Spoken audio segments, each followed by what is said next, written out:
എനിക്ക് നിന്നെ കേൾക്കാം എന്നെങ്ങനെ നമ്മൾ ഇംഗ്ലീഷിൽ പറയാം?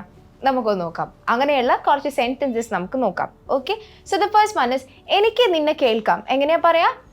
ഐ അല്ലേ, എനിക്ക് ഐ ക്യാൻ, കഴിയും എന്നാണ്. അതായത് എനിക്കൊരു കാര്യം എനിക്ക് കേൾക്കാൻ കഴിയുന്നുണ്ട്, അതാണല്ലോ എനിക്ക് നിന്നെ കേൾക്കാം എന്ന് പറയുന്നത്, അവരുടെ കഴിവാണല്ലോ. So I can hear you. Okay, I can hear you, അതാണ് എനിക്ക് നിന്നെ കേൾക്കാം. ഞാൻ അവൾ കരയുന്നത് കേട്ടു. ഓക്കെ, നമ്മൾ ഹിയർ വെച്ചിട്ടുള്ള കുറച്ചെണ്ണാണ് നോക്കുന്നത്. ഞാൻ അവൾ കരയുന്നത് കേട്ടു എന്നാണെങ്കിലോ ഐ ഹേർഡ്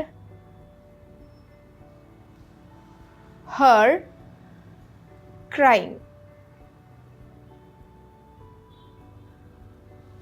അല്ലേ, ഐ ഹേർഡ്, ഞാൻ കേട്ടു എന്നാണ്. എന്ത്? അവൾ കരയുന്നത്. ഓക്കെ, അവൾ കരയുന്നത് ആര് കേട്ടു? ഞാൻ കേട്ടു എന്നുള്ളതാണ് നമ്മൾ എങ്ങനെ ഇംഗ്ലീഷിൽ പറയാ? ഐ ഹേർഡ് ഹർ ക്രൈയിങ് എന്ന് പറയുന്നത്. നെക്സ്റ്റ് വൺ ഇസ് എനിക്ക് അവളെ കേൾക്കാൻ കഴിയുന്നില്ല. അതെങ്ങനെയായിരിക്കും പറയാ? കഴിയുന്നില്ല എന്നാണ്. സോ ക്യാൻ ആണോ? അല്ല, ക്യാൻ എന്ന് പറഞ്ഞാൽ കഴിയുമെന്നാണ്. സോ കഴിയില്ല എന്നാണ്, അല്ലെങ്കിൽ കഴിയുന്നില്ല എന്നാണെങ്കിൽ അതിനെ നമ്മൾ കാൺട്ട് എന്നാണ് പറയാ, അല്ലേ? So I can't